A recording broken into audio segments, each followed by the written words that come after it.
Good afternoon, everyone. Today we are going to discuss the Fairy Creek Blockade. I have Celina here with me, and we are going to analyze and discuss what's going on at the Fairy Creek Blockade. I've been very interested in this issue since learning about it in the news several weeks ago and sort of done some reading on it, and Celina has as well. And we'd like to sort of break down the topic and sort of get into some of the details and the finer points about Fairy Creek Blockade and old growth logging and logging in general in our province and on Vancouver Island. So a bit of the background. So Fairy Creek Blockade, and I'm just going to share my screen here, is located here on Vancouver Island, and Google Maps actually has it on here, Fairy Creek Blockade HQ, which I thought was kind of interesting. And can you see my screen okay, Celina? Yeah, that looks great. Excellent. Okay, so Fairy Creek Blockade, so sort of so Port Renfrew is here for everyone who's familiar with Port Renfrew. I myself have not been out this way. I know that Celina has, so she'll speak to that. But I've not been to Port Renfrew, and so I'm not familiar with this area, but that's where it is, not too far from Port Renfrew. And so Fairy Creek Blockade, my understanding is it started in August of 2020. And we're dealing here with a specific tree farm license 46. Okay, so this is Crown land, and tree farm license 46 is a block of that land, and there are other blocks as well in the area that have been held by and or leased to or sold to. I'm not sure how that piece works. Leased to perhaps the Teal-Jones Group. Okay, and the Teal-Jones Group is a logging company. And I'll include their website in the description so you can go on and read about them. So it's Crown land, but it's also near Pacheedaht, near or on Pacheedaht Nation territory as well. So we have the Pacheedaht Nation is involved, the Teal-Jones Group, and I think there may be a connection between the Teal-Jones Group and the Pacheedaht Nation in terms of ownership, potentially. The Crown, the government of BC, and then we have our protesters or protectors, whatever language we want to use, who have set up the blockade at Fairy Creek. And the last point I'll mention is that there are numerous blockades in the surrounding area. If you go on Facebook, there are pages set up for Fairy Creek Blockade, and they talk about the different blockades in that area, because there are different logging projects and contracts taking place around that area. So it's sort of all in the same in that sense. So I'm going to pass it over to Celina to finish off with any other background information. Mm-hmm. I think a lot of those organizations have websites as well, so feel free to check any of those out. Me personally, I've gone up to Port Renfrew pretty much every summer since I was 10. And anyone who's sort of driven from past Jordan River up to Port Renfrew, you can totally see the devastation that clear cutting has done. You're driving by through what is basically untouched forest, and you'll turn the corner and there's just miles and miles of complete clear cutting. And you can see the little patches of where it starts, where it begins. And it's just sort of unsettling to see that, driving through all this beautiful scenery. We're on the West Coast. That's what we're known for. And then there's nothing. So I think it is a complex issue. There's a lot to dive into here, including the Pacheedaht Nation, the Teal-Jones Group, the organizations that we talked about earlier, the Rainforest Alliance, things like that. But I think we should dive into what old growth forests are to start with and why they're important. Excellent. Thank you, Celina. And you know what? Just because a picture does say 1,000 words, and you reminded me, I want to show this picture here. Have a look at this. Let me know if you can see that. Mm-hmm. And so there's someone here standing. He's connected with one of these organizations, and he's standing beside this old growth tree here. And that was like the year previous, and now here, this is recently. Yeah, and the age of that tree has to be so astronomical. Like, it probably predates anyone who's ever lived here. Like, you can't stretch your arms around these trees. Yeah, once you start counting the rings, it adds up. It adds up quick, for sure. And there are trees, like some of these old growth trees. So let's switch. Let's move on to old growth trees. So what are old growth forests? What are old growth trees, and why are they important? Old growth trees and forests in general are so important because they are so old.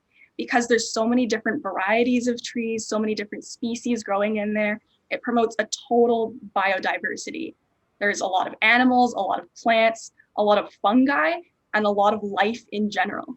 So what happens when you cut down these old growth forests and replant it with, say, all the same types of tree, is it creates a very static environment. Everything's the same, the heights of the trees are the same, so the amount of light going to the forest beneath is the same. It's just not equal to what was there previously, not at all. And we hear talk about secondary growth. What did you do any research? Did you find anything about secondary growth? My own assumption is that it's trees that are sort of secondary to the old growth trees. So trees that have been planted, say, in the last 50 or 100 years, maybe, or even more recently. Mm-hmm. So secondary growth would be, say, what's planted after a clear cutting. A lot of companies go in, destroy the area, and then say, oh, but we planted more trees. But those trees are, once again, all the same species. And because they're planted at the same time, they're going to grow to the same height. You're not going to get that biodiversity. Interesting. And yes, I understand some of the reading I did talked about the importance of biodiversity and how the old growth forests are unique in that it's sort of a pristine, untouched ecosystem. And so because of that, you do have like a range of plant life and wildlife that you can't get in once everything's chopped down and, trees planted. It's just not going to be the same as it was before. Yeah, once it's gone, it's gone. And there's no way that rings clearer than with old growth forests.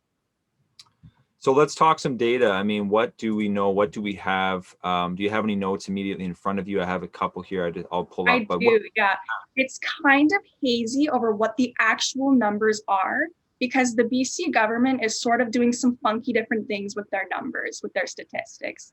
They include stuff that's already been clear cut. They make it seem larger than it is. So what I found roughly from about 2012, this data is from, is about 74% of the old growth forests have been logged and about 8% is protected.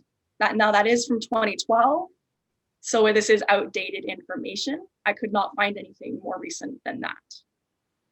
And I mean, when we talk about sort of what's protected, I put protection in quotations because some of the things that I saw, and maybe you saw the same, was that the NDP government in particular had stated that they would protect 353,000 hectares. That's a number that's sort of widely available out there to see.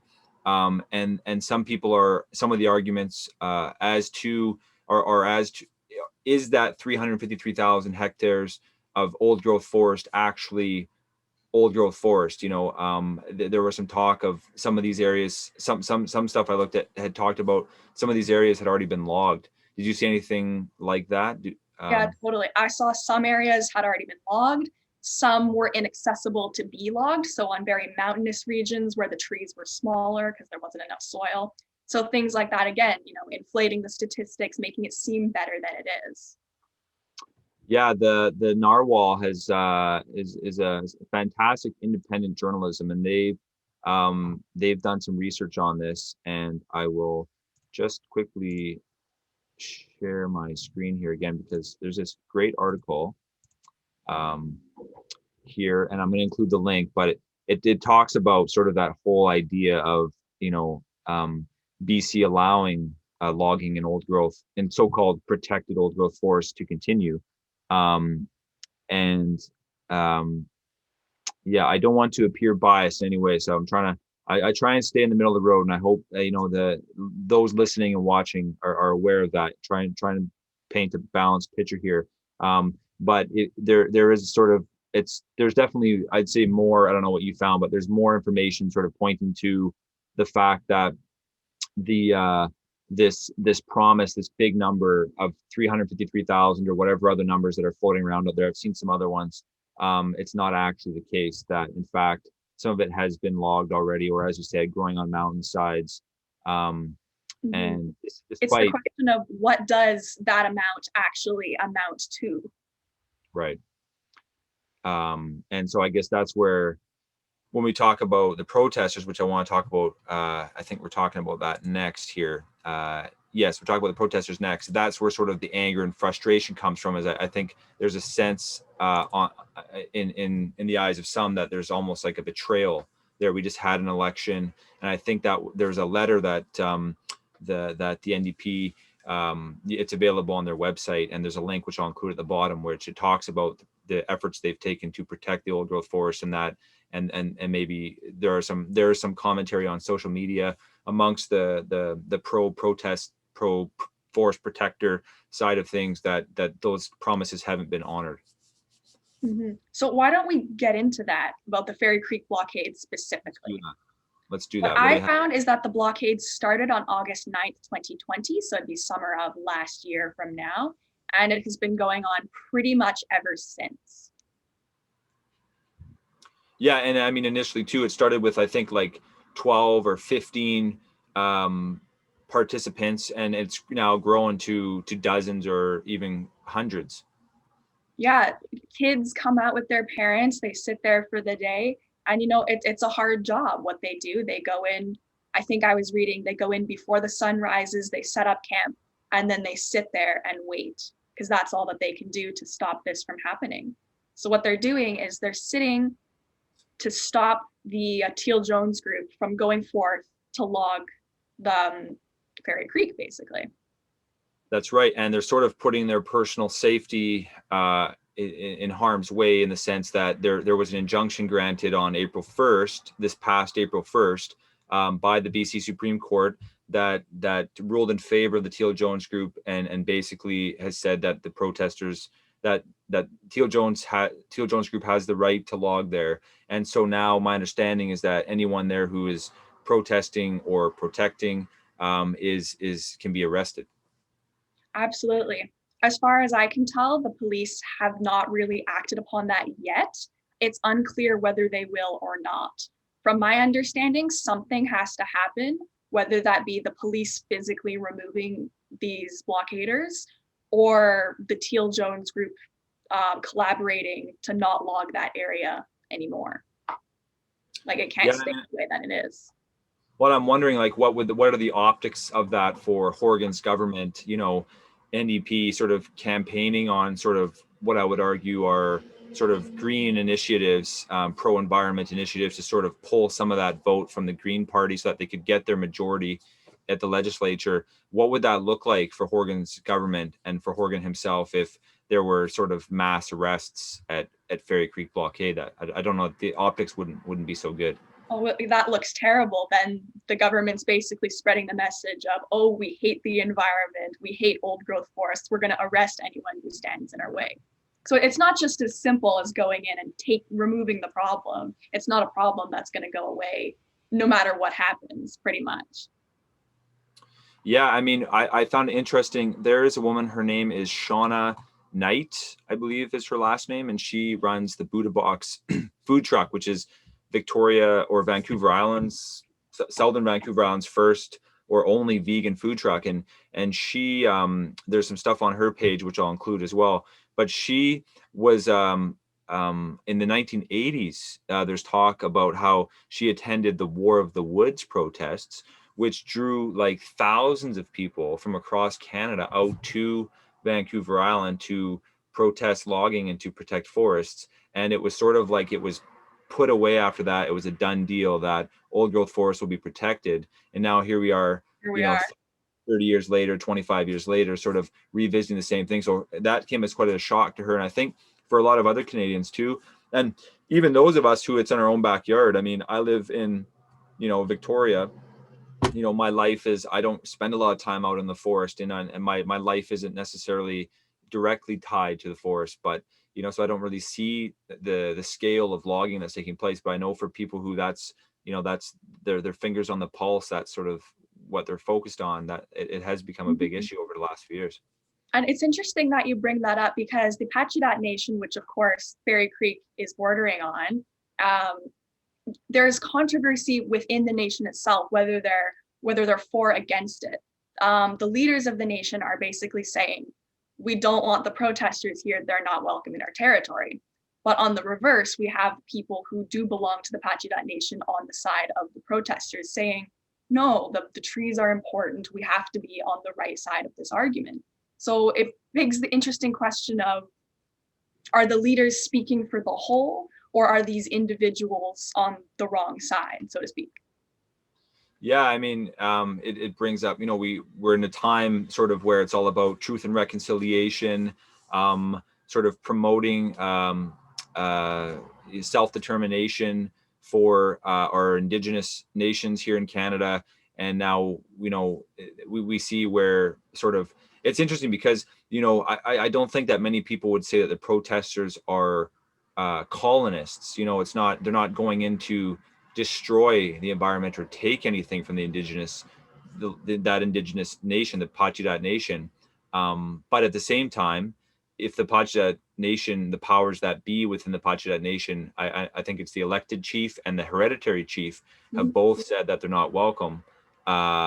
Whereas Bill Jones is the one sort of elder in the community has said they are welcome. What do we do? What should protesters do? How do you both respect Indigenous rights and environmental rights? How do you marry those two concepts? Yeah, it's a very gray area. And especially when the government gets involved with that sort of thing, it's sort of, well, who has the power to define what can or can't be cut down? Is that the government? Is that the Pacheedaht Nation? Is it environmentalists? Yeah, I don't know. And I think, Jones is quite a common name on the Pacheedaht Nation. I don't want to make too big of a stretch, so I don't have any confirmation of that. But one of the things that the BC Supreme Court Justice, who ruled in favor of the Teal-Jones Group, it was one of the articles I read. It said that he noted in his documentation of the matter that the main plaintiff for Teal-Jones had said something about the trees being a part of his religion, almost like a spiritual thing, the cedar trees. And then because Jones is such a common name on the Pacheedaht Nation, because Teal-Jones has the license for that specific cutting block, that tree farm license, I'm almost wondering if there's a connection to Teal-Jones. So I'll include a link to the Teal-Jones website. But that's interesting too, because we talk about, the economy is important, right? Jobs are important. Having Indigenous nations being able to support and sustain themselves economically is important. And so if we have Indigenous-led industry or businesses, how do we, should we respect Teal-Jones Group because on that note? But then if they're cutting down old growth trees that are, hundreds or even 1,000 years old, and we can't get those back, what do we do? Exactly. So it's not just one thing. It's not even just 5 things. It's tens of hundreds of little things that all come together to create this big problem. So I don't think it's going to be solved simply by the government saying, oh yeah, the cops have to go and arrest all the protesters, or the protesters swaying the government over and saying, yes, you're not allowed to log this area. I think there's going to have to be collaboration from the Pacheedaht Nation. There's going to have to be collaboration from the government. Everybody's going to need to work together to figure something out. And hopefully something is put in place after this event or even during, so that this sort of thing doesn't keep arising. Because this is the type of problem where if it doesn't get fixed, or there's no procedure to fix it in the future, it'll just keep happening. And especially with climate change, things are just going to get worse for our environment. That's very well said. There's one last point that I do want to add about that as well, is that one of the arguments that's been made by those amongst the protesters is that, one thing I read on I think it was the Rainforest Flying Squad Facebook page, was that they feel that the government should fund economic alternatives to logging for the Pacheedaht. So, and in particular, tree tourism. So there's a lot of talk about, how, so much of the world, like where else can you go in the world to find sort of pristine old growth forests like this? Like imagine 20 years from now, 50 years from now, where in the world are you going to be able to go to find that? I mean, it's like an outdoor museum in a sense. There's not many places left. No, and there's been comparisons to, you know, some of the commentary has been on social media and amongst the protester slash protector camp is that, you know, if this was say 1,000-year-old cathedral, how, you know, would you be supporting this being taken down? And just because they're trees, you know, they don't have maybe the same inherent significance to people. But at the end of the day, and sorry, I lied, I do have one more point. I do want to walk it back 2 seconds to just what do we say in society? This is important, I think, because these are conversations that take place all the time across coffee tables, or, you know, between, you know, coworkers around the water cooler, or just anybody. Not so much these days with COVID, but, you know, what appetite do we have for protesters and civil disobedience in this day and age? How do you what do you have to say to that? It depends on what side of the protest you're on. You know, if you're driving downtown and there's a huge protest going on for whatever it happens to be, and you know, you're on your way to work, you're already running late, and then the streets are closed, you know, you're kind of annoyed by protesters. But on the flip side, when it's a huge issue that you're super passionate about, you know, protesting is your legal right. It's something that you have to do to get your message across to whoever you're trying to get the message to. You know, it's a fundamental part of our rights. So I saw even for this issue, there was a protest at the legislature downtown where socially distant, of course, they were doing this dance representing the cutting down of trees. So everyone's spaced out in their own little bubble and they're doing a choreographed dance that they learned ahead of time. And they would each, you know, they would fall one after the other. And you could see like what would be a huge forest now dwindles down to smaller numbers. So stuff like that is really cool to see. It's powerful. Yeah, and I mean, I just want to, yeah, my own personal thoughts too as well. I mean, you know, protest is an important part of our democracy, and so it's just it helps keep us all accountable. And what do we have to say or not say? You know, I see some of the commentary on social media about sort of that's sort of against the protest or the blockade, and it's, you know, it's sort of that usual commentary like go get a job, or, you know, this is what those CERB payments are going to, right? So you can just go sit on your ass at a protest. And I think it's unfair, you know, again, even if, you know, even if you don't agree with the issue, I think it's important that we have people in our society who are willing to take time out of their lives, put themselves in harm's way potentially. You know, you're dealing with sort of hot tempers, you know, sometimes, you know, logging companies sort Totally. of set up and, you know, fists start flying, you know, on these front lines, or the police move in, and you know, you're also you're putting yourself out there, your name, your reputation. You know, does that company that you're applying to for a new job want to necessarily hire you if you've been part of a blockade? You know, so they're really putting a lot on the line personally, and for what? In this case, to take care of trees, which to me, you know, I think we should all, I mean, everybody, at the end of the day, no matter what side you are on politically, I think you have, we as human beings, we have an innate sort of sense that it's important to take care of the environment. Mm-hmm. And sort of branching off what you were saying earlier, it's an interesting way to think about it because when we hear that there's only like 6 or 8% of old growth left, like that doesn't really mean anything. But if you're to think about it in terms of your house, if you only had 6 or 8% of your house, how much of your house is left? So saying things like, oh, you need to get a job to protesters is an easy way to dismiss them. But it's also sort of an ignorant way to think. You know, you're not looking at the issue in its entirety. Maybe you don't know or you don't want to know the entire issue. No, that's very well said. Thank you. Um, okay, so last topic here, carbon sequestration and carbon capture. I'm fascinated. Why don't you start us off with the subject? Climate change, global warming. How does logging or not logging fit into that picture? So climate change, of course, is a huge issue right now. And of course, it's only getting worse. And trees play a huge part of that because as trees grow, they remove the carbon dioxide.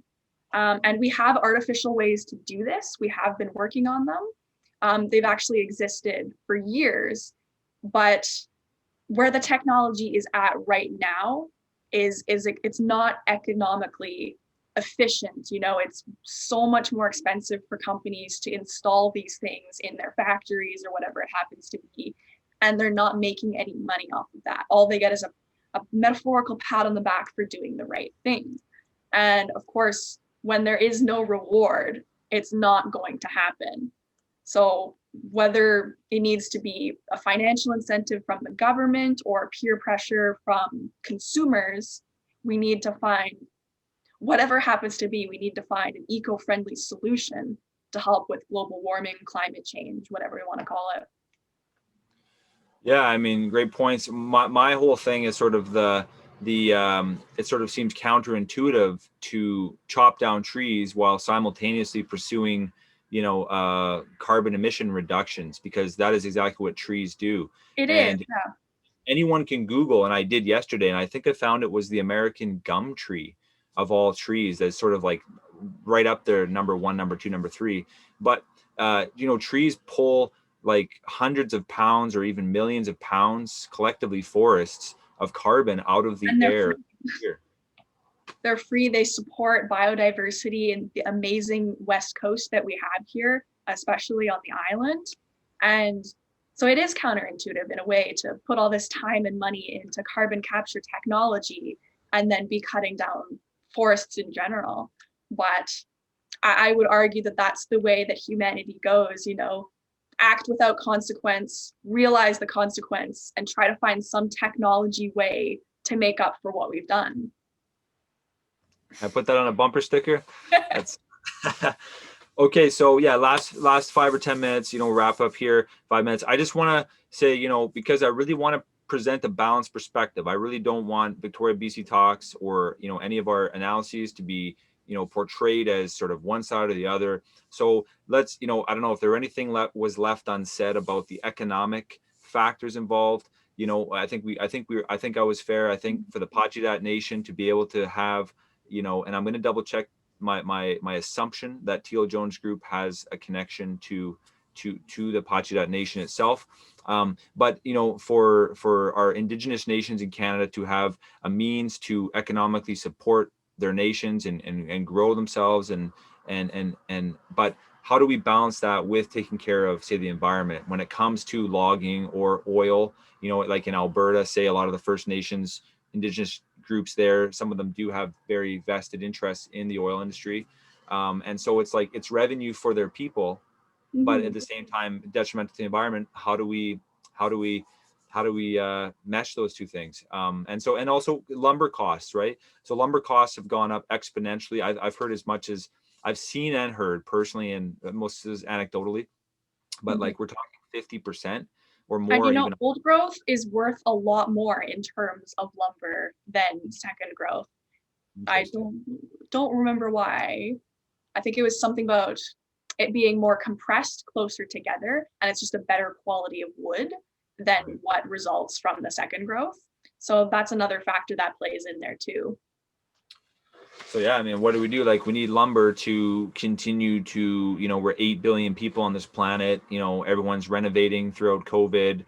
New home construction is still taking place, and then also the jobs factor, right? So that's another sort of. Yeah, jobs, especially right now, is so important. We can't afford as a country to continue to say, oh, we're going to cancel this, we're going to cancel this, lay off these people, lay off those people. Like, that's just not an option for us. We have to send people to work. We have to have a way to make money and continue to live. So how does that factor in to lumber? How are we going to find a solution to that? Again, to come back to what you said about sort of human beings realizing their consequences, only after it's too late, and then trying to find a solution to fix those consequences. What do we do? What is the consequence if we, chop down all of our trees and poison all our water systems? Like, right now, short term, jobs, the economy, those are important factors, but longer term, 20, 30, 40, 50, 100 years, what does our planet look like? And can we continue to even continue as a species, right? If things go past a certain point. It's a scary topic to get into because, as it is, we don't live sustainably, we don't have a sustainable future, but what we do in the present dictates if we ever can have a sustainable future. You know, if we cut down all of our forests, that option is gone. We don't have the option to go back in time and fix that mistake. But I would say now is probably the pivotal moment of, can we find a solution that will be sustainable and continue to move forward for future generations? Or will we mess it up and exploit all of our resources? Well, let's get this video out there and hope the powers that be are watching. I think a roundtable discussion between all the stakeholders would be fantastic. Pacheedaht Nation, Teal-Jones Group, blockaders, and the Horgan government. I think what better, you know, bring it all to the table and see if they can meet in the middle somewhere, hopefully. And of course, the more people who know about the issue, the better. Absolutely. Celina, thank you for your time. Yes, of course. Thank you so much. And we'll of course be including all the links from our discussion here and probably more in the description. So folks, I fully encourage you to follow up. It's hard in these moments. I had so many stats and facts written down, which in the moments of free flow conversation, it's sometimes hard to get those out there, but there are so many interesting statistics and facts, and I'm going to include all those links there. And I think, Celina, you've got some links as well. So I do. There's a lot of good resources out there, a lot of good websites. Totally encourage you guys to look at them at your own leisure, learn a bit more about the issue, and figure out what your own side is. Sounds good. Thank you, Celina. Thank you, Adrien. All right, so this is why we fact check, and I just wanted to add this correction before I posted this episode number 35. But I had stated that I was under the impression that Teal-Jones Group was possibly, my assumption was that they were connected to the Pacheedaht First Nation. As far as I know, the Pacheedaht First Nation has simply an agreement with the Teal-Jones Group, which is a private company outside of the First Nation, of the Pacheedaht Nation, not connected to them directly, and to do logging in the area of Fairy Creek. But I was thinking, because the Jones name is evident here, and because there seem to be a number of folks, especially within the leadership of Pacheedaht First Nation, I assumed, and I stated that publicly, that perhaps that maybe there was a connection there, because there are indigenous nations across our country that do have private enterprise connected to the First Nation. And I'm fascinated by this as a subject. But in this case, that is not the case. And here on the Teal-Jones website, you can read about their history. But it looks like it was started in, now I just read this morning, and okay, yes, in New Westminster is where it was started by founder Jack Jones in 1946. Okay, and so there's where the Jones name, and now wholly owned by sons Tom and Dick Jones. The company prides itself as the largest privately held forest products company operating on the west coast of Canada. Okay, so a company with a long track record, long history, and as far as I can tell, no direct connection to the Pacheedaht Nation as such. And then I also wanted to correct myself in stating that, so yes, it connected to that is that it was Pacheedaht elder Bill Jones, who is cited by the Rainforest Flying Squad, one of the groups that is spearheading or very integral to the blockade. And Bill Jones has welcomed the protests and the blockade of the Fairy Creek area, and he is a member of the Pacheedaht Nation, but he is not currently an elected chief or hereditary chief. And so I guess in that sense, he does not have the same sway, his desires, but he had noted in the court case that his spiritual practices were threatened because of the logging. And I had read on a different article that it was because of the trees, the cedar trees specifically. but also it talks about bathing pools as well. So it could be because of the bathing pools or the trees.